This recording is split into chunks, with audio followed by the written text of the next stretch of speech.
우리가 지금 마가복음을 통해서 하나님의 은혜를 나누고 있습니다. 마가복음 8장에 기록된 베드로의 신앙 고백, 주는 그리스도시요 살아계신 하나님의 아들입니다라는 그 8장의 신앙 고백을 기준으로 전반부와 후반부가 갈려 있습니다. 전반부는 크게 세 단락으로 나뉘어져 있는데요. 연극으로 치면 우리가 지난주까지 보았던 8장 6절까지의 말씀이 그 1막 1장 이렇게 해당이 됩니다.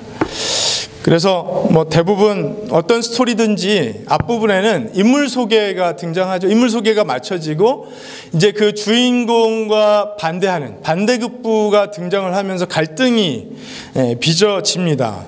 우리가 지난주까지 살펴봤던 말씀에 그런 갈등들이 많이 기록이 되어 있었죠. 중풍병자의 죄를 용서하신 것 때문에 율법학자들과 예수님 사이의 갈등이 시작되었습니다.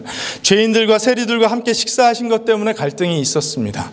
금식의 문제 때문에 갈등이 있었고요. 또 안식일에 그 제자들이 밀 이삭 따먹은 것 때문에 또 갈등이 있었습니다. 그리고 안식일에 손이 오그라든 사람을 고쳐주신 것 때문에 갈등이 있었습니다.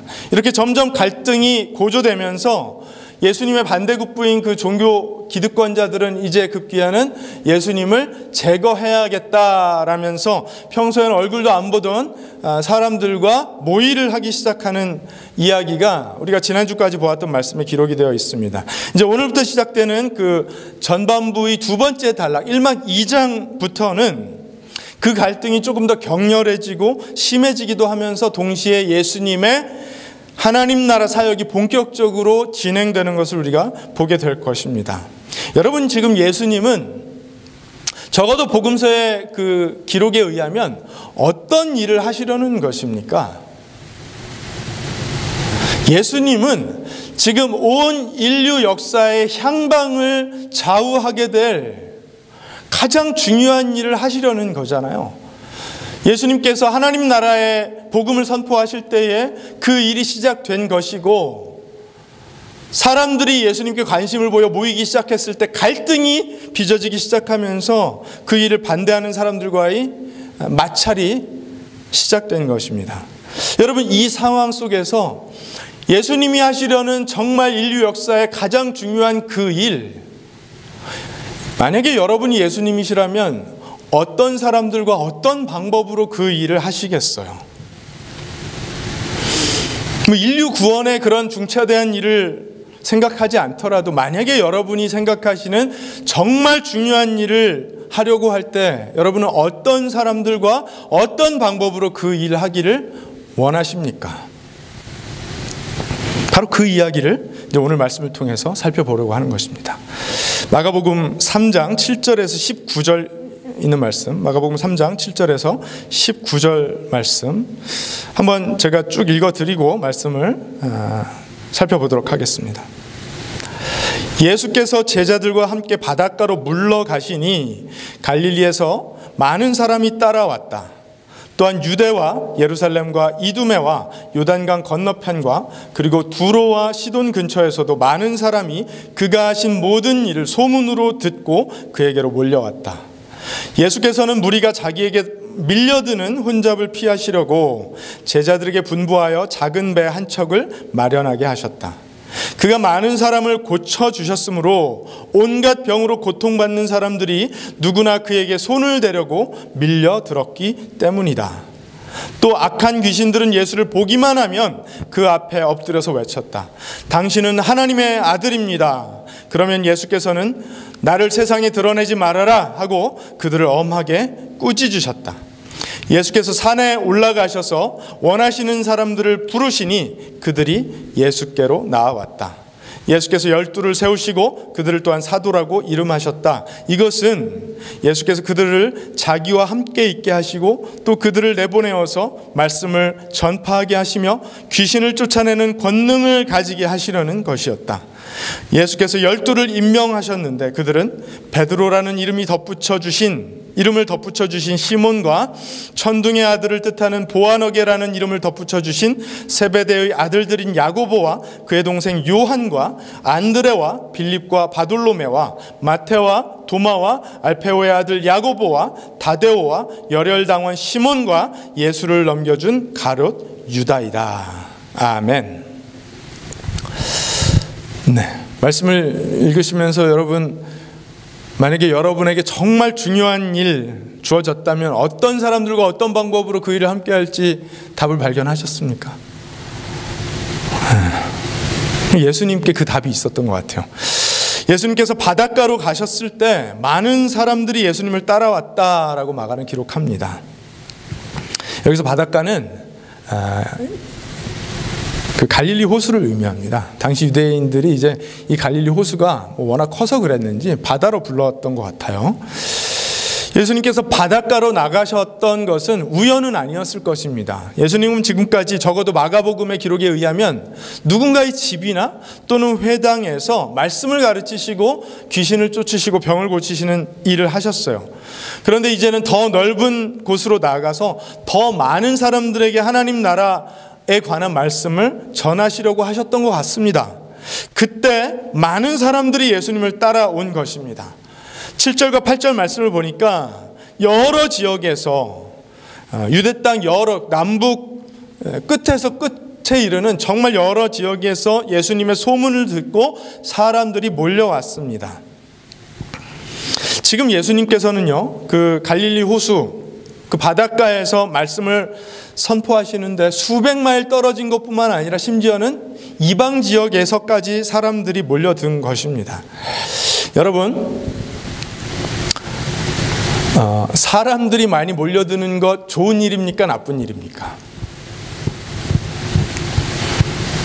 여러분이 중요한 일을 하시려고 할 때 그 중요한 일이 뭔지는 모르겠지만 사람들이 큰 관심을 보이고 많이 몰려드는 것 좋은 일인가요? 나쁜 일인가요?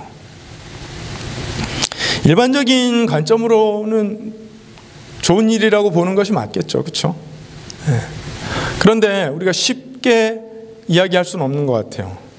우리가 한 가지 주의해야 될 점은 그렇게 사람들이 많이 몰려드는 것을 섣불리 좋다 또는 좋지 않다 이야기하는 것은 좀 조심해야 되는 것 같아요.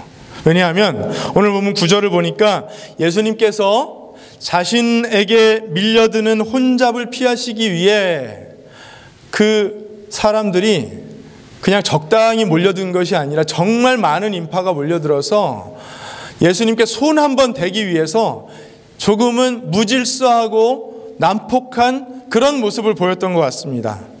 혼잡을 피하시기 위해라고 기록이 되어 있는데 세번역 성경에 보니까, 근데 원문을 보면은요, 예수님이 시달리시는 것을 막기 위해서, 예수님이 시달림을 받지 않으시기 위해서 제자들에게 배를 준비하라 말씀하신 거예요. 하도 와서 예수님께 달려드니까, 막무가내로 와서 예수님 만지고 하니까 그들을 피하셨던 것입니다. 여러분, 인파가 이렇게 많이 몰려드는 것은 장사하는 사람들에게나 정치하는 사람들에게 너무나 매력적인 일일 것입니다. 그렇죠? 사람들이 이렇게 많이 몰려들었을 때 물건을 팔고 서비스를 팔고 하면 큰 수익을 거둘 수 있습니다. 마찬가지로 정치하는 사람들에게도 이렇게 많은 사람들이 몰려들면 그들에게 미래를 약속하고 정의를 약속하고 소망을 약속해서 표를 얻을 수도 있을 것입니다. 또는 예수님께서 실제로 사람들을 먹이기도 하고 사람들 병 고쳐주셨던 것처럼 그들에게 의료 서비스를 약속하고 무료 식사를 제공한다면 정말 많은 세력을 확보할 수 있는 그런 장면이었습니다. 그런데 예수님은 그 많은 사람들을 피하셨다라고 오늘 마가는 기록합니다. 예수님이 병을 고치시기 위해 병을 고치시고 귀신을 쫓으신다라는 이야기를 소문을 들었기 때문에 여기저기서 사람들이 몰려와 예수님께 달려들었는데 예수님이 피하셨어요. 그냥 단순히 피하셨다라는 그 문장만 보면 예수님께서 사역의 효율성을 위해서 사람들과는 조금 멀리 떨어진 그 배 위에서 말씀을 선포하시기 위해 준비시키신 것이라고 이해할 수도 있습니다. 그런데 그렇게만 보기에는 말씀을 계속해서 우리가 읽어나가면서 보니까 예수님께 그렇게 큰 무리가 몰려들었던 것이 좋지만은 않은 일이었다라는 느낌을 받게 돼요. 무리가 그렇게 무질서하게 예수님께 달려드는 장면에 대해서 도저히 긍정적으로 이야기하기는 어려운 이유를 마가가 이야기하는 것 같습니다. 오늘 보면 11절 12절 말씀을 보니까 악한 귀신들이라고 이제 기록되어 있는데 더러운 귀신들입니다. 이 악하고 더러운 귀신들이 예수님을 보기만 하면 그 앞에 엎드려서 당신은 하나님의 아들입니다 라고 소리를 지르는 거예요. 그럼 예수님께서 그들에게 그래 맞아 내가 하나님의 아들 예수야 이렇게 말씀하시는 것이 아니라 내가 누군지를 드러내지 마라 하면서 엄하게 꾸짖으셨습니다. 그 입 다물라. Shut your mouth. 귀신들에게 엄하게 꾸짖으신 거예요. 예수님께 그렇게 큰 무리가 다가와 달려들었다라는 이야기와 어떻게 읽어도 부정적으로밖에 볼 수 없는 이 더럽고 악한 귀신들의 이야기를 마가가 연달아 기록을 해놓은 것은 7절부터 12절, 지금까지 우리가 살펴본 이 7절부터 12절에 기록된 이야기 그 전체 한 덩어리가 바로 직후에 기록된 또 다른 이야기와 극명하게 대조를 이루는 말씀이라는 것을 독자들에게, 청중들에게 이해시키기 위한 아주 드라마틱한 서술 구조, 서술 장치였다라는 것을 우리가 보게 됩니다. 큰 무리가 예수님께 몰려들었다는 것은 일반적으로 생각하면 좋은 소식처럼 들리지만 아니 팔로워가 그렇게 늘었다라는 거, 그렇죠? 좋은 소식처럼 들리지만 좋은 소식이 아니었다라는 것을 보라고 우리에게 말하는 것 같아요. 왜 그럴까요? 그것은 하나님의 나라, 예수님께서 선포하셨던 그 하나님의 나라는 무리를 통해 세워지는 나라가 아니기 때문인 것입니다. 예수님께서 선포하신 하나님의 나라는 무리를 통해 세워지는 것이 아니라 그럼 누구를 통해 세워지는 것일까요? 이제 그걸 마가가 보여주려는 거예요. 보면 13절부터 보면 예수님께서 바다가 아닌 산으로 이동을 하십니다. 산에서 저와 여러분들이 너무나 잘 알고 있는 그 유명한 12명을 세우십니다. 바다를 좋아하시는 분, 산을 더 좋아하시는 분, 둘 다 안 좋아하시고 집을 좋아하시죠, 여러분은? 네. 저는 개인적으로 바다보다는 산을 더 좋아합니다. 산을 훨씬 더 좋아하는데 지금 제가 이야기 드리려고 하는 거창한 이유 때문은 아니고 그냥 산이 좋더라고요, 저는. 그런데 바다에서의 사역과 산에서의 사역은 사뭇 다릅니다. 지금 마가는 그걸 아주 극명하게 대조하여 보여주는 거예요. 여러분, 바다는 그냥 아무나 차 타고 가면 도착하면 바다예요. 그 바다를 보고 즐기기만 하면 됩니다. 그런데 산은 어떻죠? 산은 아무리 낮은 야산이라고 해도 대가를 반드시 치러야 그 경치를 즐길 수가 있습니다. 올라가야 돼요. 반드시 대가를 치러야 됩니다. 더군다나 높은 산에서 정말 멋진 절경을 즐기고 싶다면 아주 호된 대가를 치러야 즐길 수가 있습니다. 바다에서는 정말 많은 사람들이 예수님께로 몰려들어와서 혼잡을 이루었지만 산에서는 예수님께서 부르시는 사람, 예수님의 부름을 받은 소수의 사람들이 질서 있게 예수님 앞에 나아갑니다. 전혀 다르죠.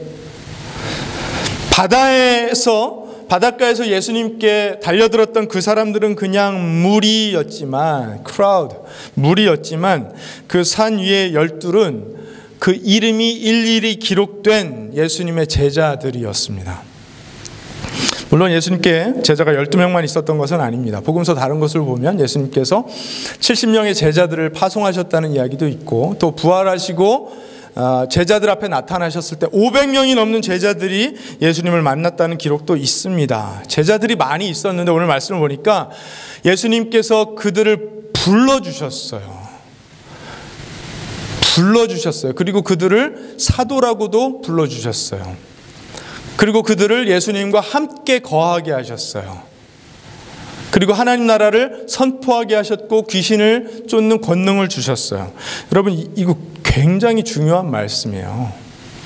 여기에 우리 교회의 정체성, 하나님 나라 백성의 정체성, 그리스도의 제자의 정체성이 다 담겨져 있습니다. 일단 예수님께서 그들을 불러주셨어요. 이 사람들은 예수님의 소문을 듣고 밀려 들어온, 예수님께 달려든 사람들이 아니라 예수님께서 한 사람 한 사람 이름을 불러 예수님 앞에 나오게 하신 사람들이었습니다. 부르다라는 동사가 헬라어로 칼레오라는 동사인데요, 교회는 헬라어로 에클레시아라는 단어입니다. 캐롤튼에 있는 빵집 이름인데, 그 에클레시아가 헬라어로 교회예요. 스페니쉬로 이글레시아, 그렇죠? 이건 칼레오라는 동사가 변해서 만들어진 단어예요. 그러니까 어디로부턴가 부름받은 사람들의 모임이 교회입니다. 어디로부터일까요? 그 많은 사람들로부터, 세상으로부터 부름받아 나온 사람들의 모임이 교회예요. 에클레시아가 그런 뜻입니다. 그러면 예수님 곁에 남아서 예수님의 말씀을 통해서 배우는 사람들, 즉 제자는 헬라어로 마테테스라는 단어인데, 이 마테테스가 바로 배우는 사람들이라는 뜻입니다. 그리고 마지막으로 예수님께서 이 사람들을 사도로 세우셨다고 했잖아요. 하나님의 말씀을 선포하도록, 전파하도록 보내셨어요. 귀신을 쫓도록 보내세요. 보냄받은 사람들, 헬라어로 아포스톨로스, 영어로 apostle, 사도입니다. 그러니까 부름받은 사람들, 예수님께 배우는 사람들, 보냄받은 사람들, 여기에 이 12의 정체성이 있었고, 교회의 정체성이 있고, 하나님의 백성의 정체성이 있고, 그리스도의 제자의 정체성이 있는 것입니다. 이 한 문장에 다 담겨져 있어요.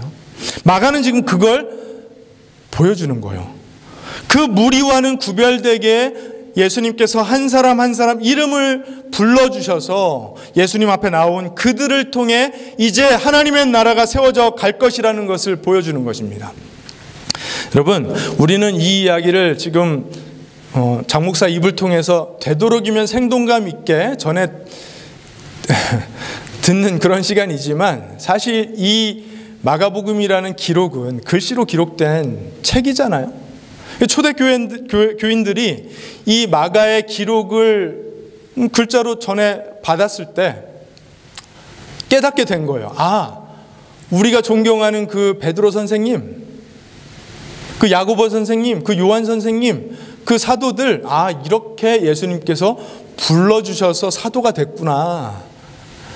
그들의 제자들이 제자들을 또 세우고, 그들의 제자들이 또 제자를 세워서 오늘날의 교회가 이렇게 된 것이구나, 이해할 수 있게 된 거예요. 그렇죠? 마가는 지금 그런 기록을 남긴 것입니다. 여러분, 이것이 예수님께서 자신에게 시비를 거는 거대한 세상을 상대하는 방법이었어요. 지금 예수님께서 하시는 일마다 족족 따라다니면서 시비를 거는 그 종교 기득권자들이 있었잖아요. 예수님께서 그들을 상대하기 위해서 큰 무리를 모아놓고 인기몰이를 하셔서, 자 여러분, 제가 이렇게 억울한 일을 당했는데 여러분 나를 지지해 주세요, 이렇게 하시지 않았어요. 그 별 볼 일 없는 어부, 세리, 이런 사람들을 제자로 한 사람 한 사람 부르셔서 예수님과 함께 거하게 하셨고, 그들에게 말씀을 가르치셨고, 그들을 파송하셔서 하나님의 나라를 세우려고 하셨던 것입니다.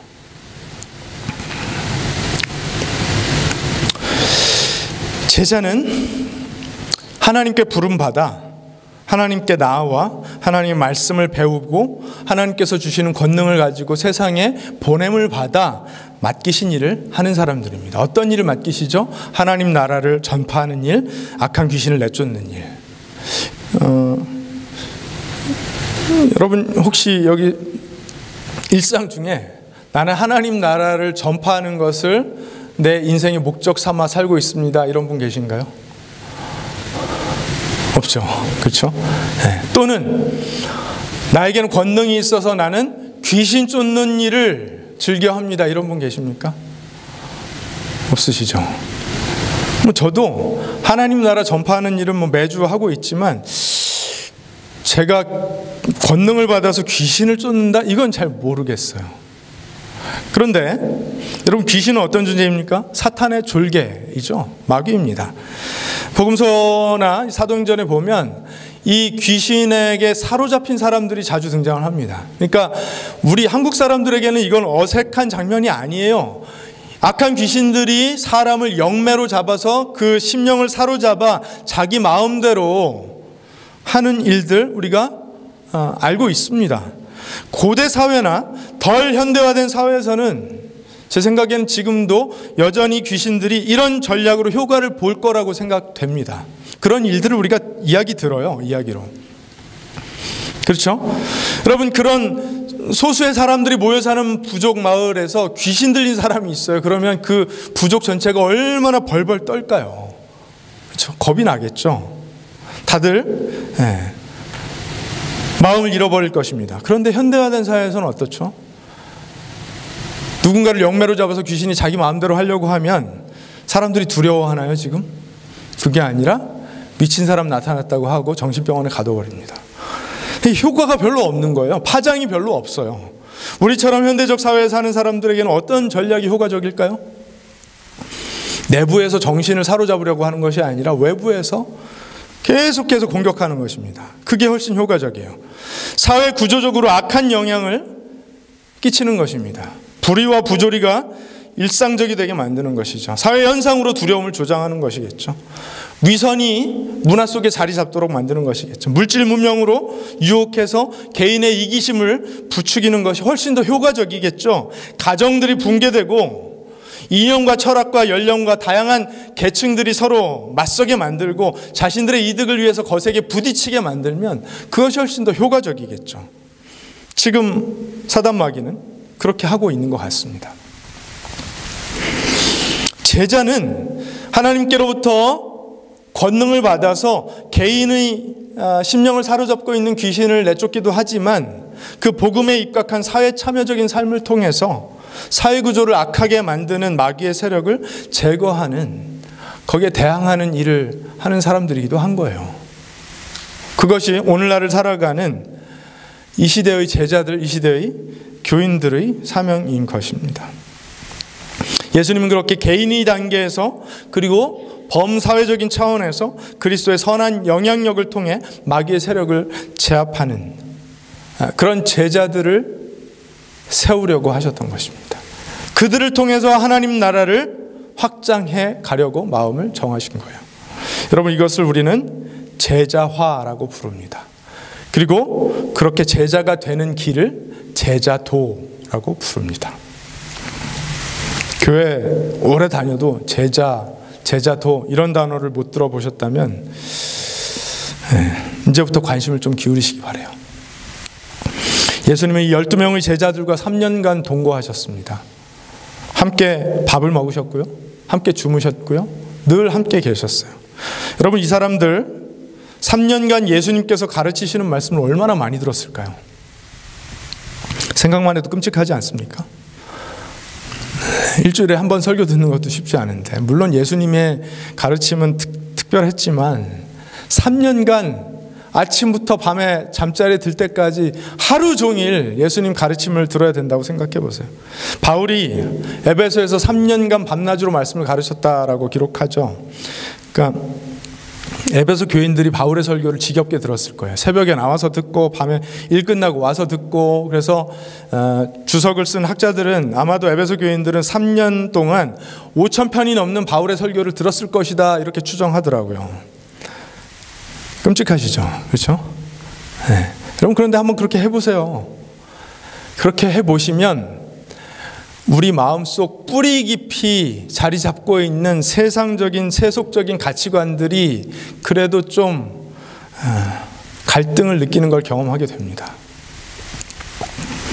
제가 캘리포니아에서 직장 생활할 때 한 2년 반 정도 직장 생활 하는 동안에 하루에 적어도 3편 설교를 들었어요. 출퇴근하면서 차 라디오로요. 저도 적어도 제 생각에는 한 1,500편 이상 설교를 들은 것 같아요. 그래서 나중에는 제가 주로 설교 들었던 목사님들이 이제 그 캘리포니아 칼버리 채플의 척 스미스 목사님, 요 이웃교회 척 스윈덜 목사님, 또 알버커키의 스킵 하이츠 목사님, 그리고 한국 목사님들도 많이 이제 설교를 들었는데, 굳이 뭐 이름을 밝히지는 않겠고, 그랬어요. 여러분, 그 정도로 들어야 바뀌는 거예요.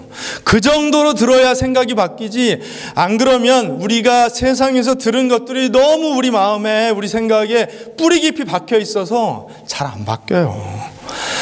제자들은 예수님과 함께 거하면서 아침부터 밤까지 예수님의 가르침을 들었던 거예요. 그렇게 점점 더 제자가 되었던 것입니다. 많은 면에서 무리는 제자와 다른 사람들입니다. 무리는 예수님의 서비스를 소비하러 왔던 사람들이에요. 무리는 예수님을 따라다니기는 했지만 예수님을 따르지는 않는 사람들이었습니다. 반면에 제자들은 자신의 생업을 뒤로하고 예수님을 따랐던 사람들입니다. 무리는 예수님이 있으면 좋고 없어도 그만이지만 제자들은 예수님 없으면 안 되는 사람들이었어요. 무리는 예수님의 기적에 큰 관심이 있지만 예수님 마음에는 관심이 없었습니다. 무리는 예수님께 힘이 되어드리지도 못했어요. 여러분, 그런 기적들, 예수님의 서비스는 무리의 관심을 끌 수는 있었지만 그것이 그들을 제자로 만들지는 못했습니다. 그러나 예수님의 말씀은 군중에게, 무리에게는 외면당할 수 있었지만 바로 말씀이 제자들을 만들었던 것입니다. 요한복음 6장에 보면 진짜 놀라 자빠질 만한 말씀이 기록되어 있습니다. 예수님께서 오병이어의 기적, 우리가 잘 아는 그 오병이어의 기적으로 5,000명이 넘는 사람들을 먹이십니다. 사람들이 깜짝 놀랐죠. 아, 이렇게 많은 사람들을 먹여주실 수 있어? 그것도 배부르게? 우리처럼 가난한 사람들은 예수님만 따라다니면 되겠네 하고 엄청나게 많은 사람들이 예수님께 나옵니다. 그래서 예수님을 왕으로 추대하려고 해요. 그랬더니 그때부터 예수님께서 어려운 말씀을 전하십니다. 나를 마셔라, 나를 먹어라, 내가 생명의 빵이요 마르지 않는 생수다, 이런 말씀을 하시니까 사람들이 이해를 못해요. 누가 저렇게 어려운 말씀을 이해할 수 있는가, 왜 이렇게 이상한 말을 하는가, 그러면서 그때부터 사람들이 다 떠나갑니다. 그 떠난 사람들을 보시면서 예수님께서 제자들에게 너희도 가려느냐 이렇게 물으세요. 여러분, 기적은 사람들의 관심을 끌었지만 단순히 관심을 끌 뿐 그 사람들을 변화시키지는 못했어요. 그러나 예수님의 말씀은 점진적으로 제자들을 변화시켜 갔어요. 무리는 예수님께 와서 이렇게 말합니다. 아니, 나는 그냥 좀 기분 좀 좋아지고 싶다고요. 나는 그냥 좀 소망적인 느낌을 좀 받고 싶어요. 아니, 나는 그냥 위로 좀 받고 싶다니까요. 무리가 이렇게 말합니다. 그러나 제자는 주님이 말씀하실 때까지 기다립니다. 왜냐하면 주님이 말씀을 하셔야 하시는 거니까요. 섣불리 움직이지 않습니다. 말씀하시면 듣습니다. 듣고 생각합니다. 생각하고 행동합니다. 말씀을 듣고 들은 말씀을 고민하고 고민한 것을 결단하여 행동하는 사람들이 제자입니다. 그래서 우리 교회 마루가 뭐죠? 예수를 배우고 예수를 본받아 예수를 선포하는 교회입니다. 바로 그런 점에서 어떤 종교 생활이 아니라 예수님께서 시작하신 하나님 나라 무브먼트, 운동을 이어가는 것입니다. 그냥 나의 도를 닦고 경건한 시간을 가지면서 마음의 평화를 추구해보고, 이게 아니라 이 땅에 하나님 나라가 이루어지도록 하는 하나님께서 예수 그리스도를 통해서 우리에게 주신 말씀을 듣고 고민하고 결단해서 실천에 옮기는 사람들의 움직임이라는 거예요. 여러분, 무리에서 제자가 되는 결정적인 비결은 무엇일까요? 그것은 예수님이 누구이신지를 내가 어떻게 인식하느냐에 있습니다. 예수님이 하나님의 아들이며 예수님이 인류를 구원한 메시아라는 객관적인 사실을 아는 것으로는 전혀 충분하지 않아요. 그건 귀신들도 알고 있었습니다. 귀신들이 그렇게 말하자 예수님께서 그 입 닫으라고 하시잖아요. 내가 누구인지를 드러내지 말라고 하시잖아요. 꾸짖으셨어요. 왜 그럴까요? 귀신들이 아무리 그런 객관적인 사실을 말해봤자 쓸데가 없는 거예요, 이게. 그들이 그렇게 말을 했다고 해서, 선포를 했다고 해서 그 고백대로 살 건가요? 대가를 치를 건가요? 예수님을 따를 것인가요? 아니에요. 객관적인 사실을 알았다고 해도 그들은 절대로 예수님의 말씀에 순종하지는 않을 것입니다. 그들의 주인이 예수님이 아니라 사탄이었기 때문에 그렇겠죠. 그렇게 말로 소리만 외치는 것은 아무런 도움이 되지 않았어요. 왜냐하면 예수님께는 예수님의 계획과 타이밍이 있었기 때문에 그렇습니다. 예수님이 누구신지를 객관적으로 아는 것으로는 충분하지 않아요. 그 사실을 안다고 해도 여전히 무리로 남을 수 있습니다.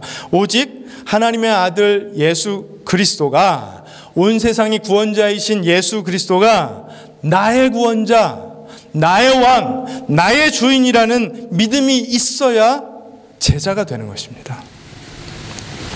예수님께서 말씀하시면 순종할 준비가 되어 있어야 제자가 되는 것입니다.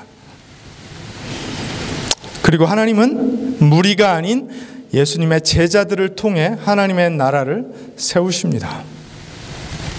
그것이 하나님께서 사용하시는 방법이에요. 카일 아이들만이라는 목사님이 쓴 그 Not a Fan이라는 책이 있었습니다. 이 책이 뭐 한 7, 8년 전에 이제 나온 것 같은데, 한글 제목으로는 팬인가 제자인가입니다. 그 책에 내가 제자인지를 점검해 볼 수 있는 4가지 기준이 제시되어 있습니다. 여러분들도 한번 점검해 보시면 좋을 것 같습니다. 첫 번째, 내가 시간과 돈과 에너지를 쓰는 대상은 무엇인가? 내 시간과 돈과 에너지, 여러분 이것은 내가 가진 전부입니다. 사실 나의 리소스, 나의 자원으로는 이게 전부예요. 그 외에는 없어요. 있는 것 같지만 없습니다. 내 시간과 돈과 에너지는 결국은 나인데 나는 어디에 그것을 투자하고 있는가, 사용하고 있는가, 이렇게 말합니다. 시간과 돈을 쓰는 모습을 보면 마음이 무엇을 따르고 있는지 여실히 드러난다. 예수님이 무엇보다도 돈 이야기를 자주 꺼내신 것은 돈이 예수님의 경쟁 상대로 떠오를 때가 그만큼 많기 때문이다. 많은 사람이 만족을 줄 것 같은 물건에 시간과 돈을 쏟아붓는다. 하지만 예수님은 우리의 만족의 근원이 되기를 원하신다. 예수님은 자신이 갈증을 영원히 해소해 줄 수 있는 생명수라고 말씀하셨다. 그런데 많은 사람이 영원한 만족을 주겠다는 돈의 거짓 약속을 믿고서 예수님을 헌신짝처럼 내버린다. 우리는 돈과 예수님을 동시에 쫓을 수는 없다. 두 길은 각각 다른 방향으로 뻗어 있으니 오직 한 길만 선택할 수 있다. 자신의 생계를 예수님께 맡기고 예수님을 따랐던 제자들이 있었는데 그 중에 돈에 시험 들어서 예수님을 배신했던 가룟 유다가 있었죠. 그렇죠. 그만큼 내 시간과 에너지와 돈은 그 사용하는 대상이 나의 우상, 나의 섬김의 예배의 대상이 될 가능성이 높습니다. 두 번째 체크리스트, 나를 위로해 줄 거라 여겨지는 대상은 무엇인가? 삶이 고달플 때 누구 혹은 무엇에 의지하는가? 부모나 배우자? 아니면 냉장고 속 먹거리? 아니면 씨름을 잇고자 일에 파묻히는가? 이 모든 것이 예수님의 경쟁 상대가 될 수 있다. 가족과 친구에게 위로를 얻는 것 자체는 아무런 문제가 없다. 하나님은 원래 우리를 서로 위로하는 존재로 창조하셨다. 문제는 그들이 예수님을 대신하느냐 하는 것이다. 사람이 다급한 처지에 놓이게 되면 진정으로 믿는 대상이 드러나기 때문이다. 인생의 쓴맛에 괴로워했던 순간을 떠올려 보라. 실직의 순간, 소중한 관계가 깨어졌을 때, 시험 점수가 예상보다 훨씬 낮았을 때, 그때 누구에게 달려갔는가? 그 답을 보면 당신이 진심으로 따르는 대상을 확인할 수 있다. 세 번째, 나를 분노하게 하는 대상은 무엇인가? 언제 불같이 화를 내는지를 보면 무엇이 가장 중요한지 알 수 있다. 만약에 세상적인 것 때문에 하루를 망칠 정도라면, 화가 나서 하루를 망칠 정도라면 그것을 필요 이상으로 중요하게 여기는 것이다. 물론 실망스러운 일을 겪으며 화가 나는 것은 인지상정이다. 하지만 과도하게 화를 낸다면 그 화의 대상이 그리스도의 자리를 넘보고 있다는 증거다. 네 번째, 나를 흥분시키는 대상은 무엇인가? 이건 이제 나를 신나게 하는, 익사이팅하게 하는 것이 뭐냐는 거예요. 우리를 실망시키는 대상 못지않게 우리를 흥분시키는 대상도 예수님의 경쟁 상대일 수 있다. 스포츠, 미술, 음악, 일, 외모 등이 모두가 하나님으로부터 우리의 마음을 훔쳐가는 주범이 될 수 있다. 예수님을 따른다 함은 그분만을 따른다는 뜻이다. 팬은 예수님을 자기 마음의 보좌로 모실 생각까지는 없다. 팬이 무리죠. 크라우드. 그렇죠? 대신 그분을 마음의 소파에 눕히고 베개 하나만 던져줄 뿐이다. 팬은 예수님 마음이라는 공간을 나눠 쓰는 수많은, 자기 마음속에 예수님 말고 그 공간을 나눠 쓰는 수많은 손님 중에 하나에 불과하다는 것입니다. 하지만 예수님은 우리 마음의 한 조각에는 관심조차 없다고 하신다. 예수님은 돈, 직업, 심지어 가족과도 우리를 공유하기를 원치 않으신다. 예수님이 누구와도 우리의 사랑을 나누지 않겠다고 하신 것은 단순히 전적인 사랑을 받기만 하겠다는 뜻이 아니라 절대적인 사랑을 우리에게 쏟아 주시겠다는 것이다. 여러분 어떠세요? 여러분은 이 체크리스트에 의하면 무리이십니까? 제자이십니까? 아니면 무리와 제자 사이를 왔다 갔다 하고 계십니까? 무리는 현상에만 관심이 있습니다. 무리는 여전히 자기중심적인 생각 때문에 나에게 이득이 되는 일이라면 예수님의 뜻은 버립니다. 신경 안 씁니다. 나의 명예와 부를 위해서라면 하나님의 가르침은 얼마든지 타협할 수 있습니다. 그러나 제자는 말씀을 듣기 위해 산에 올라가는 사람들입니다. 대가 지불, 희생, 감당하는 사람들입니다. 제자는 가장 소중한 것을 위해 덜 소중한 것을 내려놓는 사람들입니다. 하나님 나라라는 보물을 발견한 사람들이기 때문에 덜 중요한 건 내려놓는 사람들이에요. 내가 지고 가야 할 십자가 있다는 거 인정하고 그 십자가 지는 사람들입니다. 하나님 나라를 위해서 조금 억울한 것, 손해보는 것, 세상 사람들의 비웃음 굴하지 않고 해야 될 일을 하는 사람들입니다. 여러분 어떠세요? 여러분 생각에는 어떤 것 같으세요? 이 시대의 교회 안에는 제자가 많을까요? 무리가 많을까요? 여러분의 생각과 제 생각 같은 것 같습니다. 예배 외에는 아무런 부담을 지고 싶지 않은 모습으로 교회를 왔다 갔다 하는 사람들을 예수님의 제자라고 부르기는 어려울 것 같아요. 여러분 제자로 우리를 불러주신 예수님의 그 부르심은 너무나 고귀한 것입니다. 너무나 귀한 것입니다. 무시할 수 있는 것이 아닙니다. 왔다 갔다 할 수 있는 것이 아닙니다. 거룩한 부담감은 지고 싶지 않고 대가를 지불하지 않겠다고 하고 그저 교회가 제공하는 서비스를 누리겠다고 하는 그 사람을 그리스도의 제자라고 불러주기에는 성경이 이야기하는 것이 너무 명확하다는 거예요. 오늘 이야기하는 이 마가의 이야기가 너무 명확하다는 거예요. 아니 어떤 분들은 이제 그런 질문 하실 수도 있을 것 같아요. 아니 지금 예수님이 12명을 제자로 삼으셨을 때는 예수님이 아직 십자가에서 죽으시기 전이지 않습니까? 그러니까 복음서에서 우리가 제자들의 그렇게 부족한 모습들을 보는 것 아닙니까? 저들이 예수님께서 자신들을 위해 죽으시고 부활하셔서 구원자, 주인이 되셨다는 사실을 확인하기 전까지 어떻게 진정한 제자가 될 수 있었겠습니까? 질문하실 수도 있을 것 같아요. 정답입니다. 정답. 바로 그겁니다. 제자들은 실제로 겁쟁이로 보일 때가 많이 있었습니다. 담대하지 못할 때가 많이 있었습니다. 비겁할 때가 있었어요. 그런데 부활하신 예수님을 만나고 난 후에는 제자들이 바뀌었어요. 변했어요. 그 전까지는 예수님 말씀하시면 귀 기울여 듣고 되도록이면 순종하려는 사람들이었는데 부활하신 예수님을 맞는 사람들은 목숨 거는 사람들로 바뀌었습니다. 12 사도만 그랬던 것이 아니라 그들의 제자들도 그랬어요. 그들의 제자들도 그랬어요. 교회 역사 2000년 동안 하나님의 나라를 세우고 확장해온 모든 사람들이 그렇게 살았습니다. 인생을 걸었어요. 여러분 우리가 따르는 예수 그리스도는 그 이스라엘의 변방 갈릴리 지역에서 그저 병 잘 고치고 귀신 잘 쫓는다고 소문난 랍비 한 사람에 불과합니까? 아니면 우리의 죄를 대신하여 십자가에서 죽으시고 부활하신 나의 왕, 나의 구주, 나의 주인이십니까?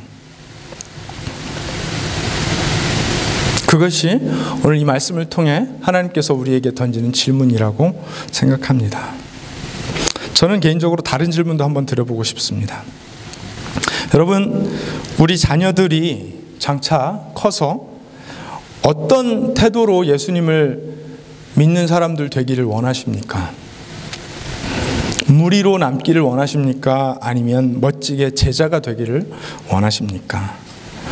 내가 무리로 남을까 제자가 될까를 고민하는 것보다 훨씬 더 솔직하고 현실적인 고민은 바로 여기에 있다라고 저는 생각합니다. 많은 사람들이 교회 되게 열심히 다니고 신앙생활 열심히 하는 것 같고 다 하는데 자기 자녀들은 제자로 안 키우고 무리로 키우려고 해요. 그러면 제자가 되는 것의 가치를 발견한 건가요? 못 발견한 건가요? 발견하지 못한 거죠. 그렇죠? 이 질문이 이번 한 주를 사는 내내 우리와 함께 했으면 좋겠습니다. 고린도전서 1장에 있는 말씀 우리가 함께 읽고 오늘 설교를 마무리하려고 합니다. 고린도전서 1장에 18절부터 31절까지의 말씀을 우리가 스크린을 보면서 함께 한 목소리를 읽었으면 좋겠습니다. 시작. 십자가의 말씀이 멸망할 자들에게는 어리석은 것이지만 구원을 받는 사람인 우리에게는 하나님의 능력입니다. 성경에 기록하기를 내가 지혜로운 자들의 지혜를 멸하고 총명한 자들의 총명을 패할 것이다 하였습니다. 현자가 어디에 있습니까? 학자가 어디에 있습니까? 이 세상의 변론가가 어디에 있습니까? 하나님께서는 이 세상의 지혜를 어리석게 하신 것이 아닙니까? 이 세상은 그 지혜로 하나님을 알지 못하였습니다. 하나님의 지혜가 그렇게 되도록 한 것입니다. 하나님께서는 어리석게 들리는 설교를 통하여 믿는 사람들을 구원하기를 기뻐하신 것입니다. 유대 사람은 기적을 요구하고 그리스 사람은 지혜를 찾으나 우리는 십자가에 달리신 그리스도를 전합니다. 그리스도가 십자가에 달리셨다는 것은 유대 사람에게는 거리낌이고 이방 사람에게는 어리석은 일입니다. 그러나 부르심을 받은 사람에게는 유다 사람에게나 그리스 사람에게나 이 그리스도는 하나님의 능력이요 하나님의 지혜입니다. 하나님의 어리석음이 사람의 지혜보다 더 지혜롭고 하나님의 약함이 사람의 강함보다 더 강합니다. 형제 자매 여러분, 여러분이 부르심을 받을 때에 그 처지가 어떠하였는지 생각하여 보십시오. 육신의 기준으로 보아서 지혜 있는 사람이 많지 않고 권력 있는 사람이 많지 않고 가문이 훌륭한 사람이 많지 않았습니다. 그런데 하나님께서는 지혜 있는 자들을 부끄럽게 하시려고 세상의 어리석은 것들을 택하셨으며 강한 것들을 부끄럽게 하시려고 세상의 약한 것들을 택하셨습니다. 하나님께서는 세상에서 비천한 것들과 멸시받는 것들을 택하셨으니 곧 잘났다고 하는 것들을 없애시려고 아무것도 아닌 것들을 택하셨습니다. 이리하여 아무도 하나님 앞에서는 자랑하지 못하게 하시려는 것입니다. 그러나 여러분은 하나님의 자녀로서 그리스도 예수 안에 있습니다. 그는 우리에게 하나님으로부터 오는 지혜가 되시며 의와 거룩함과 구원이 되셨습니다. 그것은 성경에 기록되어 있는 바 누구든지 자랑하려거든 주님을 자랑하라 한 대로 되게 하시려는 것입니다. 아멘. 사랑하는 여러분, 제자는 이런 고백이 있는 사람들입니다. 우리에게 이런 고백이 있는지를 한번 돌아보면서 함께 이 시간에 기도하기를 원합니다.